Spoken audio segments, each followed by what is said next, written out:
Binary is the backbone of computer programming. It's what powers social media, streaming platforms, and our day-to-day communication. But why ones and zeros? Electrically, the ones and zeros of binary are voltage at certain thresholds.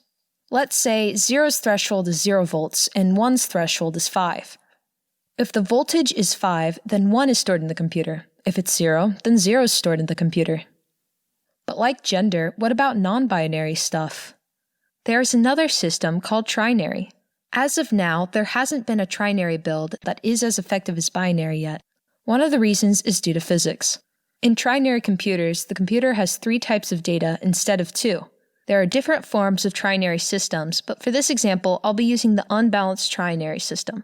Its 3 states are 0, 1, and 2, and they'll have voltages of 0, 5, and 10 respectively. This system becomes error-prone when code with 0 and 2 next to each other must be read.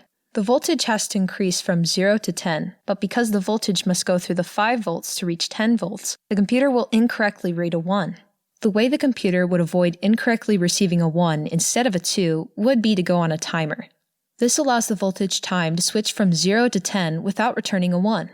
The problem with this is that the timer runs for each value, whether or not it's changing from 0 to 2. This causes programs to run much slower than if it were in binary, which has no timer. The same problem occurs with other systems, like decimal, not to be confused with the math term variable type or number system. Decimal holds 10 volt values instead of trinary's 3. While these systems may not be the future of computer science research, development of different systems continue. Quantum computing is a big contender for replacing binary. It would flip this dial example on its head and tails, and both at once.